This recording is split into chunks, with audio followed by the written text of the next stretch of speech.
Hello, friend, and welcome to Strange New Borgcast 3.1 with Peter and Anne-Marie. Hello! It's our 14th anniversary of this podcast. Really? Yes. Wow. How old do we feel? So we started in 2013? Yeah. Gosh. But tonight we are covering not Star Trek The Next Generation, which is where we started. No. It's season... Well, we did do one episode of the first season, didn't we? I We think. did the best and the worst, I think. Yeah.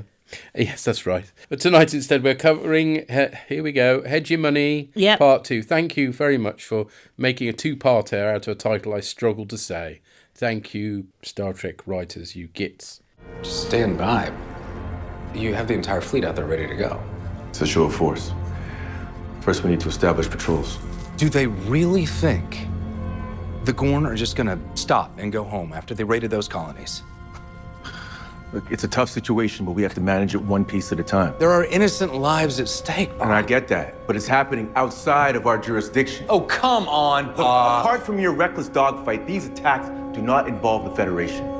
We have regulations, Chris. So because it's non-Federation citizens that are dying, we do nothing. We have an obligation to our member worlds, billions of lives. To rush into a fight right now puts all of them at risk. We can't do it. We're still recovering from the Klingon War. You are absolutely right, and the Gorn sense our weakness. We are prey. You have a recap about the colonists who are... Very handy for those of us who haven't watched Part 1 for a while. Yeah. Colonists who trapped the wrong side of this hegemony line that the Gorn have created. You've got Scotty, and he's managed to build a transponder to shield himself. Battelle needs sedation because she's been impregnated, and the Enterprise is under attack. And then you have Pike going, what can we do in this situation? He's taking ideas, and Una comes up with the idea, jam their comms, and it's like, yep, let's go with that. And then it's like, how can we possibly rescue the people from the ship? And the idea is to tag it, but they can't do that easily in a way the Gorn won't notice. So the idea is to use a torpedo, but they can't do that easily because they're not managing to damage the ship much. So it's prepare for ramming speed! Basically, yes. Yes, to get through the shields. Which I like. It's a cunning plan. I like it. At which point they fire the torpedoes and then warp away. And then that's your teaser. Celia Rose Gooding is wearing a wig. Because her hair's grown, isn't it? Yes, she's grown her hair big for season 3, but of course that wouldn't be in continuity with Part 1. So she has to wear this weird wig that's kind of like a shower cap. It is, isn't it? And it bulges a bit. Yes. Unrealistically, I think it's fair to say.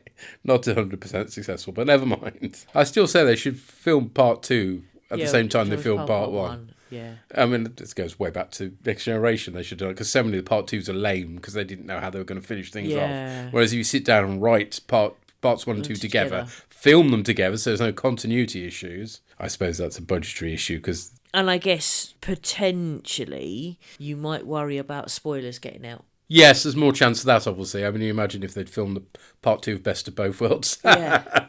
That would have got out, wouldn't it? But anyway, I'd still think it's the better way, though. Yeah.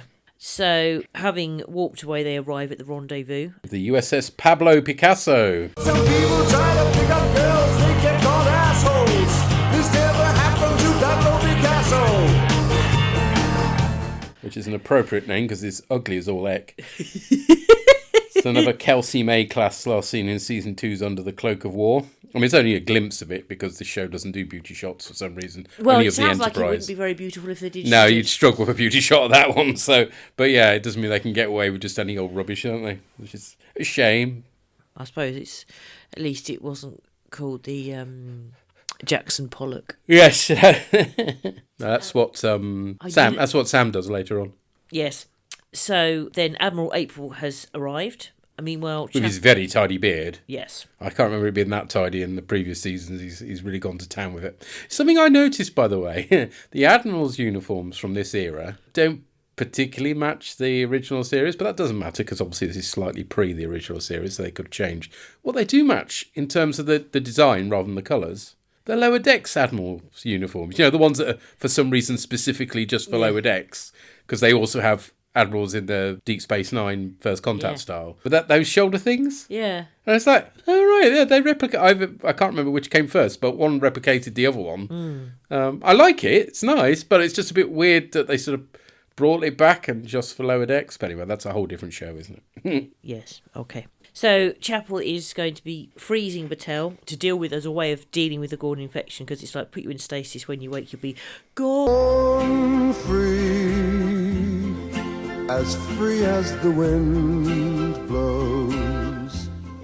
They actually say, well, they don't sing it, but they say it. I'm glad they don't sing it. Yes. No singing this season? Yes. Unfortunately, it goes a bit wrong because it turns out that Battelle is allergic to cryoserum. Oh, bad luck. The Gorn will hatch in less than one day. And then Pike says that he's going to be sending help to Chapel, and Spock offers his help. Yeah, he says, I may not be a doctor. I wonder if that was a reference to the old confusion with the paediatrician, Dr. Spock. Because people used to refer to Spock as Dr. Spock, but Dr. Spock was a real human being who wrote books about bringing up children. He was quite revolutionary in the 70s. You know, all about not smacking and being very 1960s about it all, basically, and chilling out with your kids. But yeah, I can remember people referring to him as Dr. Spock and going, it's not Dr. Spock, it's Mr. Spock. Okay, I don't know. Then Pike is arguing with April about saving the colonists from the Gorn. And April says, we haven't recovered from the Klingon War yet. We need time to recover. And Pike says, too right, we haven't recovered from the Klingon War. And the Gorn know that we are prey. And April responds by saying, your official orders is to go and patrol some border somewhere. Unofficially, how do we punch back? How do we teach them that we are not prey? It's nice that April's not being a bad admiral for a change. He's so not. That's good. Yeah.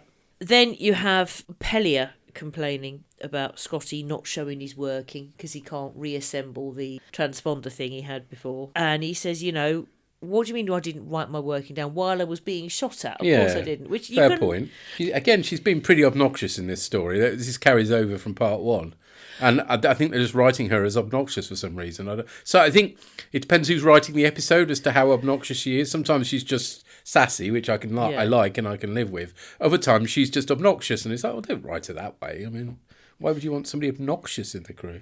The thing is, when they say write things down, why can't he just go... Surely engineers constantly have to jury-rig stuff on the spur of the moment to save their ships and can't write down what they're doing. No. I'm not... I'm just wondering why can he not, or any engineer, not just go engineers log and then just start talking about what they're doing as they're doing it? Because he's concentrating on his work rather than giving a commentary, I think it's fair to say. Okay, fair enough.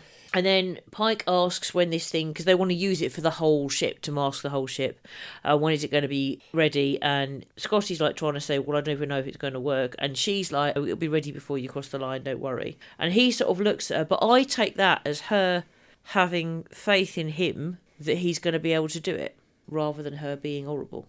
Then you have Larn on the Gorn ship, and she manages to find the crew, who were all sort of cocooned in these tubey things. And she says, we don't know why, out loud, always start with the doctor, and rescues Mbenga. Well, that's logical. I mean, yeah, that's it is. But why does she say it out loud? Yeah, I suppose. Because it's really unnatural when they speak their thoughts, if you see what I mean. Yeah. A la Lynch's June, I guess, is the most obvious example. It's like, no, that doesn't work. Don't do that. Yeah. Anyway, I talk to myself, so why can't she? And then... What she needs is a dog. Yeah, that's what she needs. She talks to the dog, yeah. And then she rescues Sam Kirk and then Ortegas. Ortegas' injury. Half her hand is melted. Yeah. Oh, it's so gross. It is. But also her reaction when she says, my hand. I'm like, are you saying that because you're in pain, or are you saying that because you've seen it? Do you know what I mean? Is it ow? I don't think it could be ow, because she's not like reacting in pain. It's shock, if anything. Okay. Yeah. And it turns out that where they are is a digestive system, and also in these tubes are loads of colonists, and it's like, how do we rescue them all? And initially it's sort of like, even if we do rescue them all from these tubes, we are only going to be able to get a handful of them out. And then Larn starts having flashbacks. Sam Kirk finds what he calls an evacuation pipe, i.e. a crapper. Crapper. And he says, what if this is where you've got all the stuff they can't digest, and it turns out to be full of weapons. At which point Larn says, we are going to save all the colonists. And I know they do at the end, but even if they didn't manage to, that's a noble aim. And you're going to save more if you try and save them all, compared to if you only ever try and save a few. Do you see what I mean? Mm. And then Pelia is in the lab with Scotty and tries to convince him that it's too late, they're all going to die, at which point he immediately then manages to get the thingy right. And again, that just makes you hate her, I'm afraid. It's not nice. But he's then really pissed off, but he has then saved them all, and she just says, give you too much time and you can't do it. Point a phaser to your head and you get there every time. Not a great management style, I'm afraid. No, but this is an emergency, and everybody's life is on the line. I'm still not happy with it. If it was just an exam, She's a git. I'm sorry, in this story, and she hasn't been. She's been a bit crotchety, but she hasn't been a git up till now. And this is just like, what? No, not nice. No, it isn't nice, but the question is it necessary when otherwise they would all be dead? Understandably, he's pissed off, but rather than her, she explains why. She says, give you lots of time, you can't do it, point a phaser to your head and you can. But she could then have followed that up with, I'm sorry I had to do that. Yes, that would have softened it. That would have been better, yeah. And so instead she keeps poking, and then he points out that, he's lost his captain and his crew, and it's like, yeah, you're a git. I'm sorry. Yeah, and so to me, I don't think she's done the wrong thing because it's resulted in him getting it right and the ship being saved. But I do think she owed him an explanation and an apology because it still wasn't a nice thing to do. I think it was a necessary thing to do, but it wasn't a nice thing to do. Do you know what I mean? Mm-hmm. What they've created isn't really a transponder, it's a pulse emitter. And Uhura's like, yes, that makes sense. It'll be fine as long as nobody looks out the window. Mm-hmm. And then she goes all sheepish as she gets glared at. And then the Gorn ship is in a binary star system with massive, massive radiation, so they're not going to be able to travel at warp and they won't have shields for very long. And then you have Chapel and Spock trying all sorts of things to save Batel, and everything comes up with 100% fatality rate. And it's like, whatever we do, her human biology just can't cope with it. And then it's like, human biology? And so they make a plan to inject her with some of Una's blood, Una's plasma, and that will help her. We do get more of the annoying Chapel Spock. Oh, so I didn't bother mentioning that. It just pissed me off. Yeah, they could have left that in the second season. Yeah. Really. Never mind. The other thing I noticed, by the way, having listened back to our coverage of part 1, is that we said stuff about, well, it's nice having Scotty in this, but we don't want him for the whole next season. Oh. We'll find out whether that works out or not. But it is a nice payoff for Una's GM nature that's come back again. Yeah. It wasn't just a one-off thing or a two-off thing even. Yeah. This is at least the third time this has come into the plot. So yes. I quite like that. Yeah.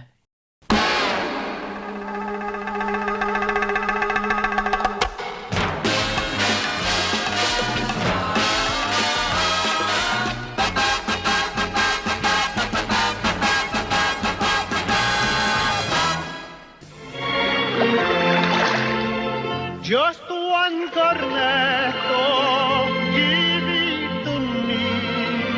Delicious ice cream, of Italy. Dinner and joke a dream.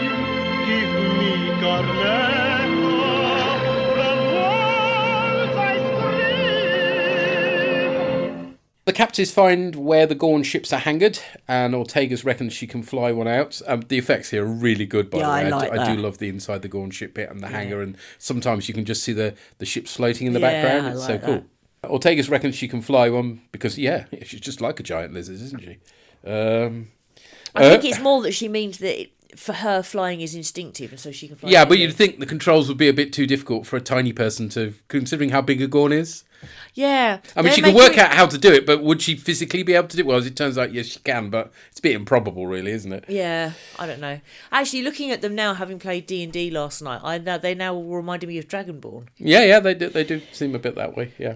Uhura's worked out that specific stellar activities cause the Gorn to hibernate, which is handy. And the current weather forecast indicates a full-scale Gorn invasion. Michael Fish is still saying, don't worry. Good afternoon to you. Earlier on today, apparently a woman rang the BBC and said she heard that there was a Gorn invasion on the way. Well, if you're watching, don't worry, there isn't.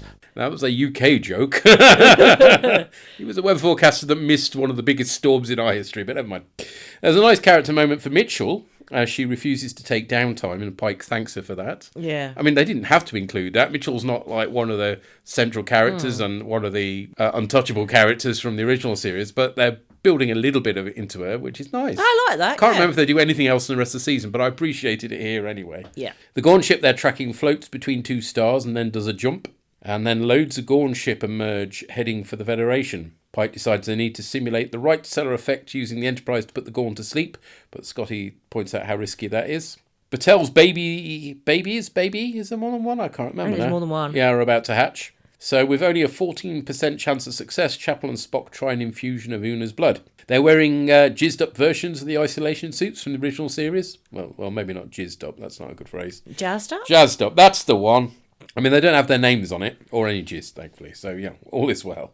But, yeah, they do look like them, don't they? But nicer. Yeah, Obviously they couldn't exactly replicate them. Spock suggests feeding the Gorn inside Batel to stop them hatching and putting them to sleepy bye-byes for later dissolving. La'an finds a handy database of the colonists' locations that will enable them to transport them out. I mean, pretty unlikely the Gorn will be using the same numeric system as the Federation. I can't believe she's staring at all those blibs and blobs and going, oh, yes, I know exactly what this is. But does she know because of being on the Gorn planet and her brother teaching her all that stuff? I don't think he had time to teach her an entirely different alphabet somehow.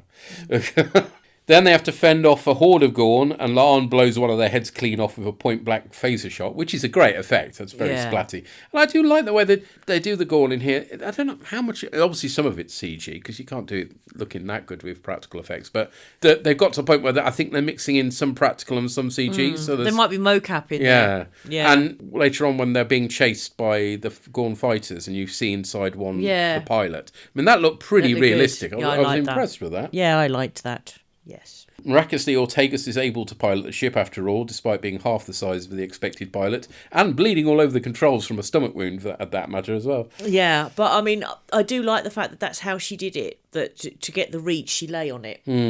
Enterprise attracts the Gorn back by dropping their EM emitter, and La'an hails for the colonists' location details. The stellar impression thing works, and the Gorn go into hibernation.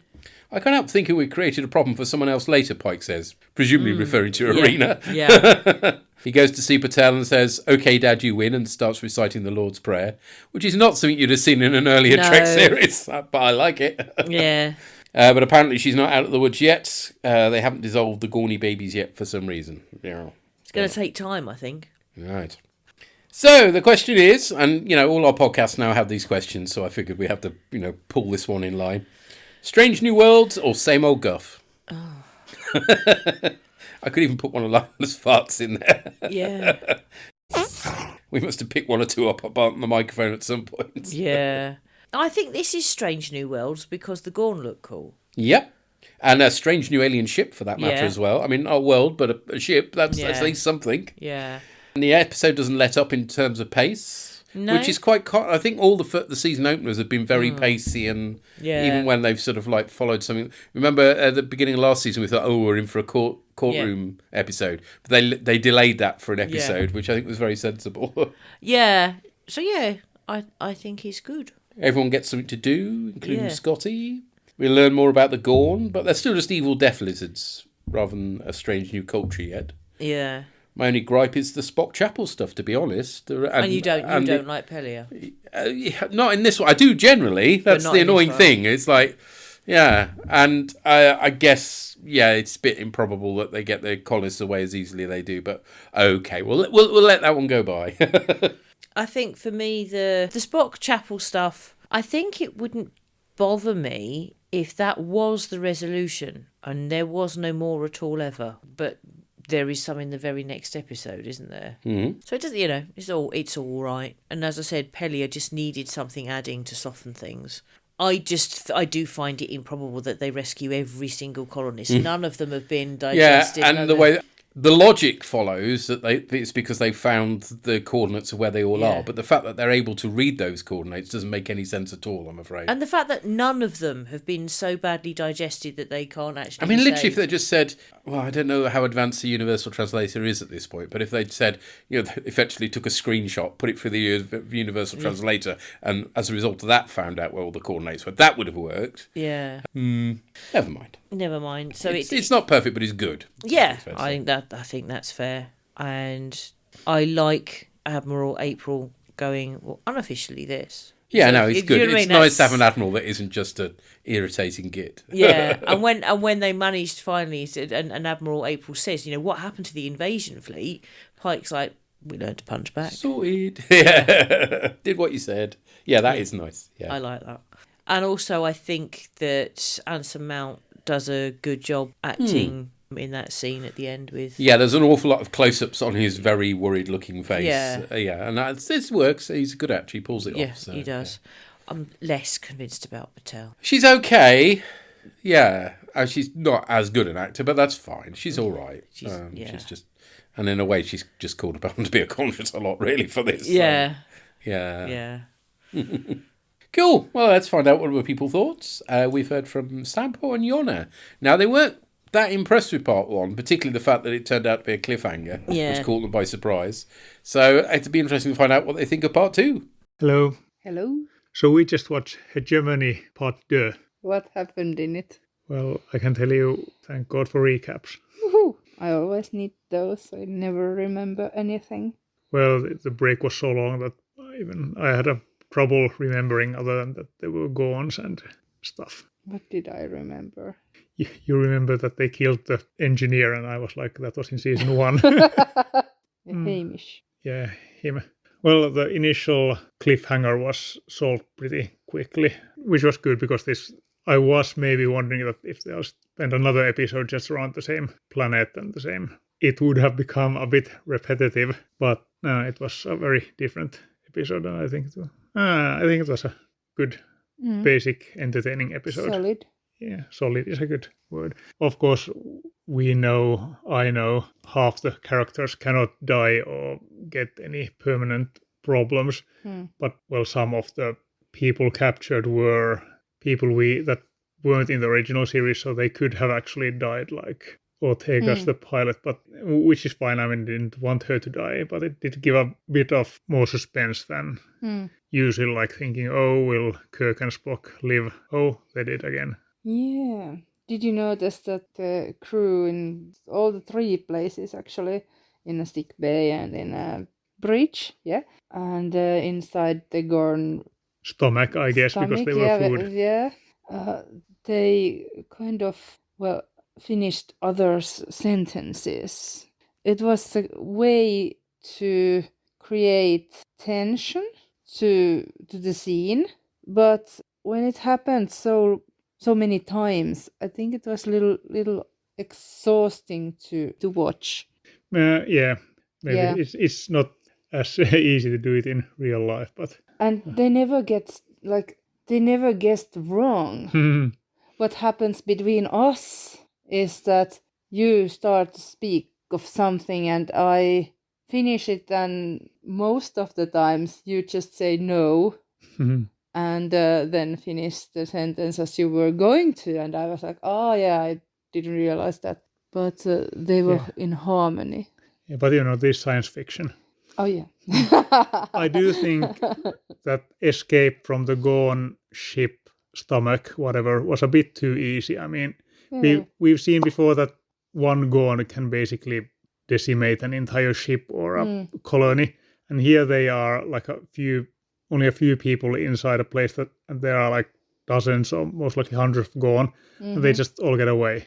And that was a bit too simple, if you ask me, but never mind. And also the solution to the problem, of course, they dealt the problem like my mom deals with any problem she has, just saying, okay, go to sleep, and in the morning everything is fine. Instead of wiping the whole colony, whole civilization, they just put them to sleep. Yeah, they found a nice, peaceful solution to the problem. That is very Star Trek. I say that, but I mean, since we watched the original series, it seems like Kirk bombs an alien or a planet almost every other week there. So it looked like there would be a big battle, but there wasn't, and I'm okay with that. Doesn't always have. There was, I guess, enough firing in the first 5 minutes of the episode.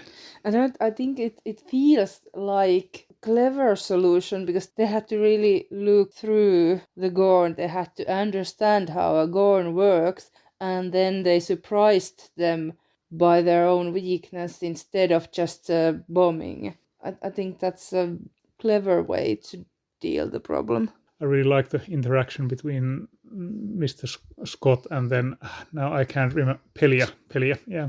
Yeah.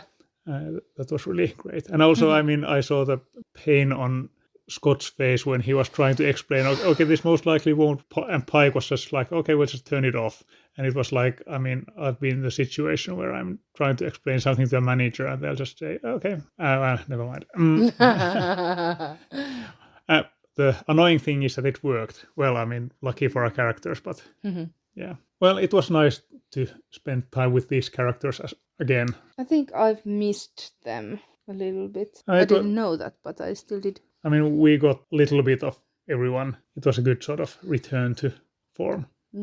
Okay, but I guess that's it. Until next time. Bye-bye. Bye-bye. Bye-bye. Well, I think they preferred that to part one then. Yes. But yes, we were very grateful for the recap as well. Yes. And I'm glad it's not just me that can never remember bloody Pellier's name. Oh, well, and Purry was forgetting it a lot in the last one we did as well. Yeah, so. okay, we all are. Interesting that Sampo liked the interaction between Scotty and Pellier and you didn't. Yeah. But yeah, you could, the actor who's playing Scotty, whose name I don't remember, you can see his pain. You know, he does good. Yeah, he's a good actor, He's acting well in this. And I've missed the characters too. I'm glad to have them back. In terms of, yes, the escape is too easy. I mean, there's no two ways about it. Yes, you're right. They wrote themselves into a bit of a hole there, and it was like, how are we going to get out of this? And yeah, the idea not completely satisfactory. No, that small group can somehow take down a whole load of Gorn, whereas the colonists were all overwhelmed. Yeah, and we've had one, as they say, we've had one Gorn before now causing untold damage, and yet somehow a whole army of them apparently can't overcome a very small landing party. So yeah, that doesn't work. And the whole sort of, go to sleep. That's the solution. Sleep on it, it'll all be better. But of course, it does remind me of the Borg cube. Yes, indeed. Yes, I suppose it is a similar sort of solution, isn't it? Oh dear, raiding our backstories for ideas. Oh, never mind. Yeah, I think that one of the things that doesn't work with the escape from the Gorn ship is the fact that at one point there's like hordes of Gorn coming towards them, and the next point there's just like one attacking all of them, and it's like, okay, so what, all the others just standing back watching how he's doing? It's all right, Sid's on top of it, he'll deal with it. Oh damn, Sid's dead. And I was worried about Ortegas as well, and that's good. I mean, it's good that they've got that character. Yes. And Narn as well, for that matter. No, Larn. Why do I want to call her Narn all the time? Because we're watching Babylon 5, aren't we? Yeah. Narn. No, it's Larn. Yeah, because, I mean, they were quite cunning there, because basically only Umbenga could have survived, theoretically. So everybody else was at risk. Oh, no, Sam's got to die later. Spoilers. Except not spoilers, because in the past, this does my head in prequel series. Stop it. But that's the thing. We do need original characters. Yes. In order for there to be jeopardy. Yes. By original, you mean characters we've not seen in another series, rather than original from the original series. Yeah, that's a bit confusing. Yeah. Anyways. Thank you. I'm glad you enjoyed it. Next up, we hear from the Llama God. Llama's log, Scotty, fix this year. We have engaged Gorn. Now, a couple of years ago, probably more than that actually, but a couple of years ago, Strange New Worlds was my favourite Star Trek on TV at the time. That spot has since been very much stolen by Lower Decks, although technically that's not on TV anymore, more's a shame. But it was great, and I loved it at the time. When it came along, it was a breath of fresh air in the live-action space anyway. It was a step away from the over-reliance on season-long story arcs, which just derailed everything, including character development. And we're just going back to the properly old-style Trek of Story of the Week, with a cast of characters that we quite liked and really enjoyed spending time with, that we'd met on Discovery, and which was then expanded by quite a nice little group of characters in season 1. It was great. It was a fun time. They were trying different styles of stories every week, and that experimentation I loved about it. Yes, okay, sometimes you get tonal whiplash from week to week, and sometimes it didn't all work to everybody's taste. I'm looking at musical episodes there. But for the most part, it was just a really fun, interesting experiment in what you could do with episodic, non-serialized storytelling today. And in the Star Trek framework, it was great. But over time, and this kind of started to creep in during season 2, the focus moved away from the story of the week and experimentation and onto the characters themselves. It wasn't too bad in the season 2, because the stories seemed to reinforce that with, for example, the musical episode really moved on Spock and Chapel's relationship, for example. But it wasn't just about them, but things like that were starting to come to the forefront. And worse than that, it was very much starting to vanish up its own arse a little bit in its quest to start to reunite the original series characters. The focus on James Kirk, although we didn't meet the actual James Kirk until midway through season 2. They were all alternate timeline variants or something, but still, he was there, and his presence was there. And then we had Scotty at the end of season 2 as well. It was starting to bring all of the original series crew together in a way that started to feel like it was overlooking the crew that we'd gotten to know during season 1, and which we'd had a fun time with, and that was started to feel very, very unwelcome, and I didn't like that as much. And without giving any spoilers, it does seem to keep going along that trajectory way into season 3 as well, which, yes, I've already seen. One of my other big nitpicks with Strange New Worlds as it's developing at the moment as well is that it really seems to have lost the sense of progressiveness that Discovery had. I don't know if you remember me saying as we watched Discovery, but that was the actual properly first progressive series of Star Trek we'd had in a very, very long time, with all its queer characters, a non-binary character, a lot more diversity and proper representation. It was great. This Strange New Worlds, especially from season 2 onwards, seems to have become very, very painfully straight. Not particularly diverse. I know that we have different race characters here, but it seems to have gone backwards quite a lot if you look at the actual general overall casting, and it's not a particularly encouraging or welcome sign, especially given that Paramount has not so much bent the knee to Trump in recent years, but basically become open collaborators with his fascist regime. So yeah, for a show like Star Trek, and also, you know, the world in general, this isn't the best of signs. I don't know what's going to want for Trek, at least going forward. I know what it means about the US's general media landscape, but that's for another podcast, I think. In terms of Trek, it doesn't look like it's going to be affected so much with what I'm hearing about Academy coming out, although we'll find out for sure in a couple of days' time, but still, it doesn't really bode well for the future of Trek. It's going to become more of a centrist thing and less of a progressive thing, but we'll see.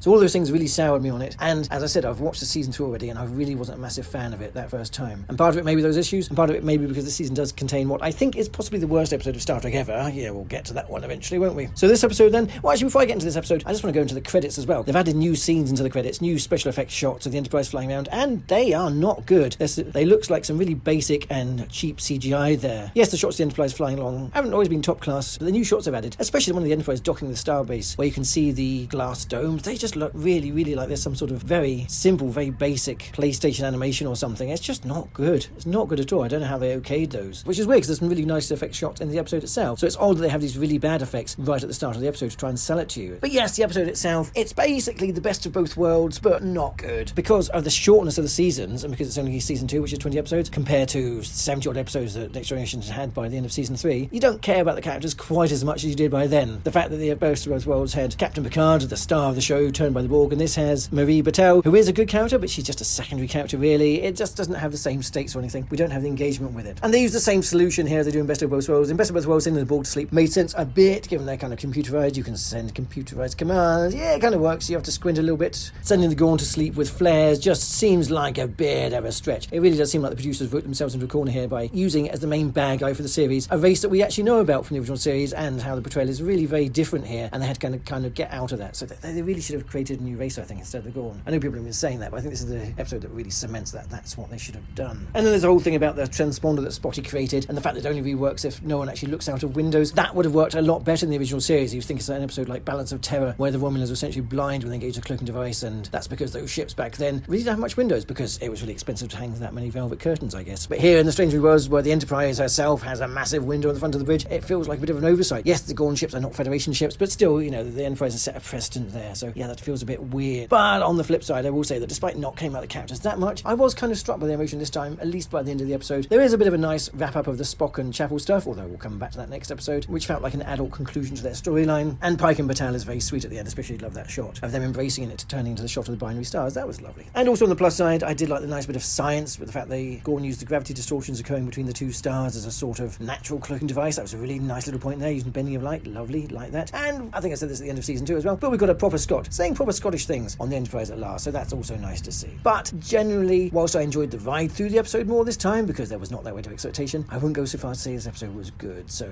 yeah, it doesn't really bode too well for the rewatch of the season. Let's see what next week brings. Yeah, okay. But as ever, I will of course be interested to find out what everyone else made of this. I hope that everyone's had a not too damp start to the new year, and they're unbothered by snow or ice. Fuck ice. And until next time, glory to you and your cast. Thank you.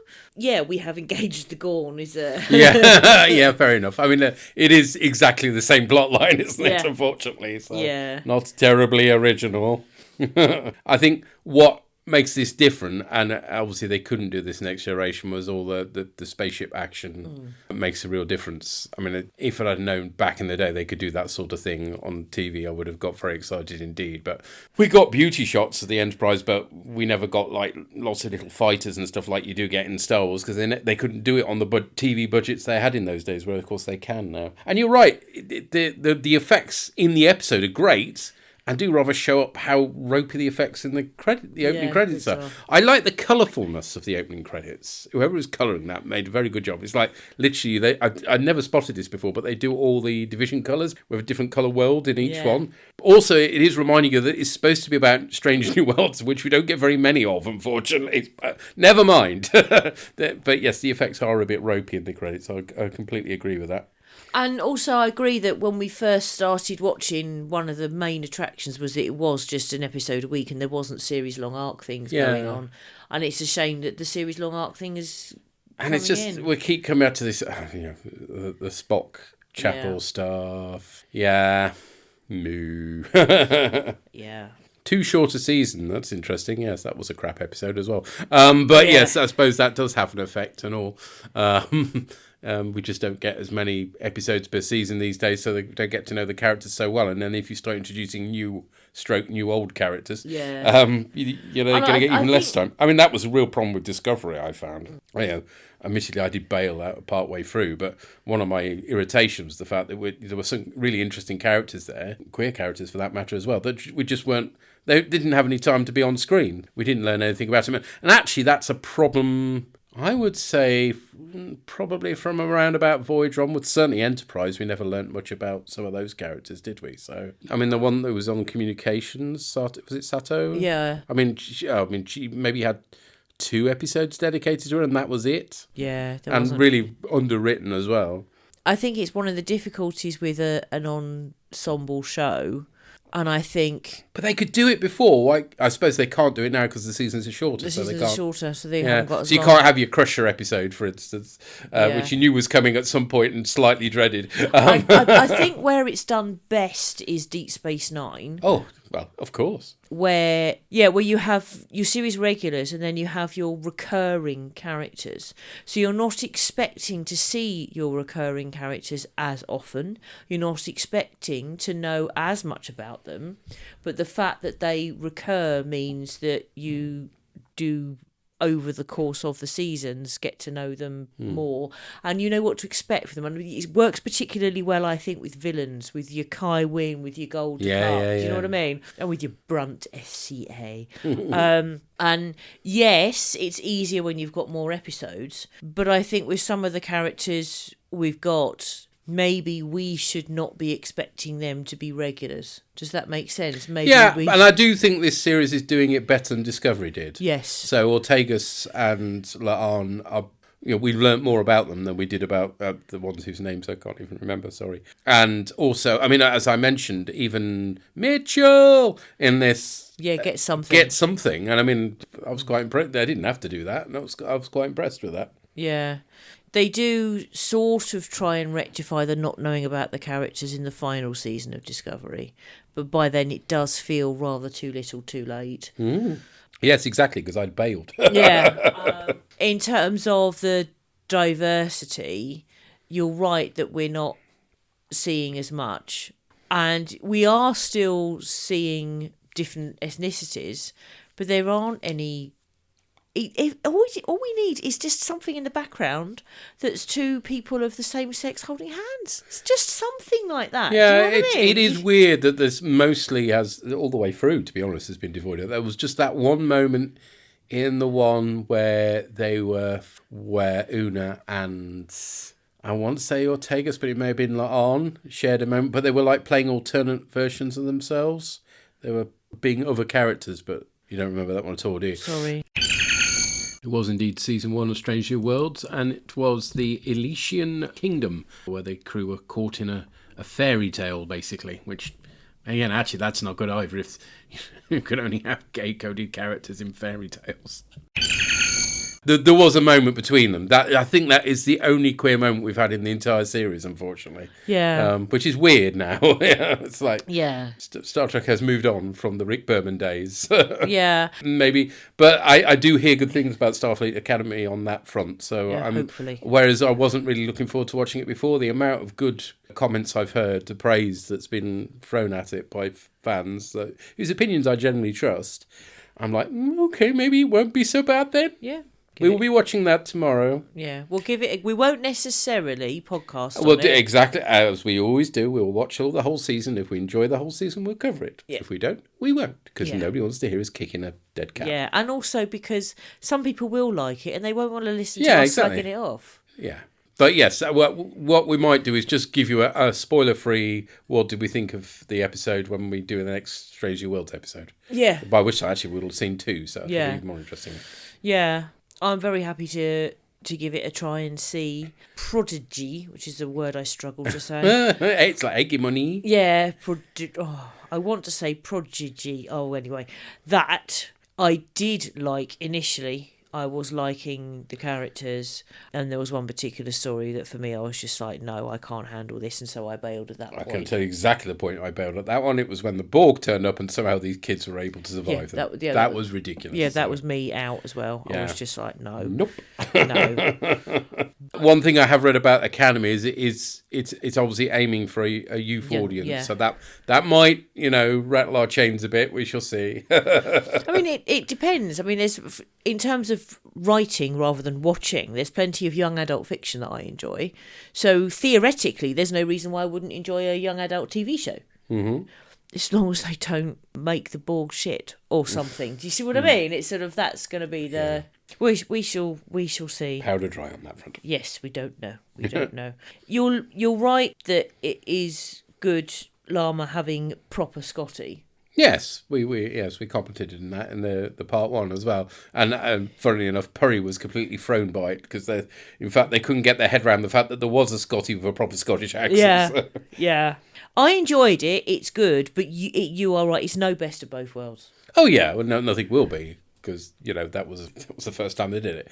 So yeah, if you replicate that, it's going to be the law of diminishing returns, isn't it? But where I slightly disagree is that it didn't strike me as wrong for the Gorn in the way they've been presented, which is very animalistic and they're instinct based. Yes. So they're playing with their instincts. So that works for me just as well as turning off the Borg did, Yeah. or at least getting the Borg to do self repair or whatever it was that. So that doesn't bother me. The fact that it's essentially that bit is the same plot is a problem though. Sadly, yes. Thank you, Llama. Thank you. Well, we've mentioned him enough times. Let's find out what Purry thought of part 2. Hello, Orgs. Purry here to talk about Hegemony. That word, part 2. It's the follow-up to, the conclusion to the last one. I liked how they dealt with the cliffhanger in this, because initially it kind of looked like Pike was frozen, and I remember there being quite a lot of online discourse, shall I say, saying that it made him look kind of weak and indecisive. He was stuck with the ship being attacked, his partner in sickbay with a Gorn infection, and his crew missing, and he's being ordered to return. And I like the fact that it was almost that moment of him centering, it comes out that it's actually that moment of him centering himself and then asking for, I loved asking around the crew bit and clarifying things. Just to me, it's very much Pike's style of captaining, is that he's not called a meeting, he's not said in the middle of that, right, everyone to the briefing room, but he's also not taking like a high-handed, my way or nothing approach. And I actually really liked the way that scene worked out and how they actually solved the problem. Even Mitchell getting some stuff thrown in there, so it was actually nice to have some Mitchell stuff in this episode. She often gets overlooked as just that one at the end. I mean, it doesn't help that she's called Mitchell after the Babylon 5 podcast. She's definitely not a Mitchell, although she is Mitchell. My main criticism was, actually, I enjoyed the episode. I think it rattles along at a nice pace. It's got some really good bits, some fairly grim parts on the Gorn ship. And maybe I'd say it solves everything a bit too neatly. The sleep command's a bit best of both worlds. We do have, they kind of have to solve too much. I think they actually gave themselves too much to do in one episode. For that cliffhanger, you had the colonists and the crew to save. You had the escape from the Gorn ship. You had to somehow solve the Gorn invasion problem. And I mean, they didn't actually have to solve it in an episode. They could have probably run this as an ongoing plot. Part 2 could have been, they could have solved the Gorn invasion, and part 2 could have been the rescue, or vice versa. But maybe they aren't a complete episode in each. But it's kind of I kind of felt that they'd bitten off more than they can chew with this, and as a result, everything did seem a little rushed, but not too bad. I mean, again, there were some things. I'm not, the Gorn ship being kind of organic on the inside. It now feels quite derivative. I think we've seen stuff like that before, and the digestion thing definitely had some Mass Effect 2 vibes. I'm sure people who've played it will know the bits I'm talking about. So yeah, there was kind of stuff like that which kind of felt a bit like I've not seen it in Trek before, but I've definitely seen it elsewhere. And so that was kind of a bit derivative. I actually think it would have been better to see what would a reptilian ship interior look like and feel like. I think if they could have lent in more to the reptilian side, that could have been more interesting than kind of generic fleshy horror, which is what we got. That said, there was some good land stuff. I did like her freeing the crew. I did like some, like I say, there's some pretty horrible stuff. There's sort of half-digested uniforms, and obviously Ortegas' hand was quite grim. And so there's some good stuff there. I also did like, as a nice reference, the biohazard suits that Chapel and Spock wear are very reminiscent of the suits from The Naked Time. Obviously better in that they do actually seem to have proper closures and seals, and at no point did someone take their glove off to poke the virus thing. But the sort of patterning and colouring of them was very reminiscent. So that's the sort of continuity stuff I absolutely love, because it doesn't affect the plot. They could have made those bright white or red or whatever. Well, they were red, but bright white or blue or some other colour. But they made them and patterned them to look like the TOS one. And I do kind of appreciate stuff like that. So yeah, I'd say maybe it was a little rushed. It kind of felt they felt they'd sort everything out, and as a result, sometimes everything seemed not too easy, but it seemed to all drop into place a bit too well. But with nice scenes, I think everyone got a wee moment. Everyone got some stuff to do. Sam Kirk, Scotty, obviously getting his moments that's all worked out quite well. So yeah, I think it worked quite well as an episode. I just think that I'd have really liked to see this extended maybe over another episode, a Hegemony Part 3, or a follow-up where we have to solve a bit of another problem. I think that would have been better, but still perfectly solid start to the season. So all that remains for me to say is do keep up the good work. I always look forward to the podcast, and I'll hopefully be back in the next one. But until then, bye for now. Bye! Did you think it was rushed? The only aspect really was the way in which they got the colonists off. Which, how do we do this? Oh, they found all the coordinates and they can read them. Huzzah! That did seem a bit, rushed and convenient. But the rest of it, not so much. No, I mean, and I wouldn't want this to have carried on to another part. That would have been stretching out a wee bit too much. Yeah, I think so. I think there are flaws in the episode, but I don't think making the episode longer would have solved them personally. No. But yes, Pike is excellent in this, as he usually is, to be fair. I mean, he's one of my favourite captains, undoubtedly. Yeah, and I like you say, his style of captaining is that he wants to take opinions from people, but he doesn't send them all off to the briefing room. Off to the conference room, yes. It's like, around the outer table of outie. Surrounded by Romulans, but let's have a conference. Yeah, I do like his captaining style. And yeah, it is nice to have Mitchell, not that sort of Mitchell, have a character note. It's good. And yes, I'm very glad they didn't take the isolation suit sleeve off to touch some alien goo. Oh, yes. God, yeah. We have learned, well, I was going to say we have learned something from the original series. That's yet to come, isn't it? Yeah. But anyway. Yeah. Prequels.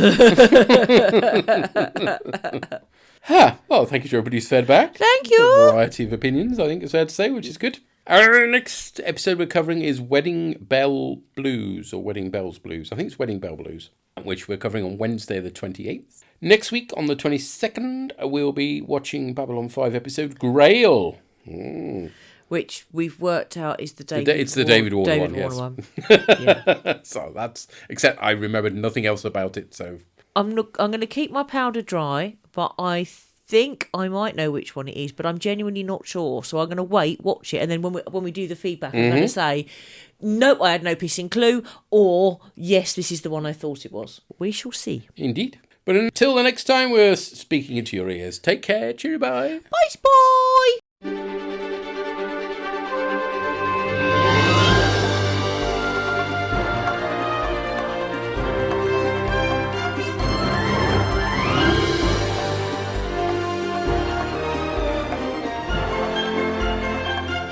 The Star Trek theme was composed by Alexander Courage and reimagined for Strange New Worlds by Jeff Rosso. Any music used in this podcast is for illustrative purposes only, and no copyright infringement is intended. Find our website at borgcast.libsyn.com. We have a Facebook group which you're welcome to join. Send emails or MP3s to borgcast@gmail.com. Find us on Blue Sky at broadcastammo.bsky.social and revorg.bsky.social.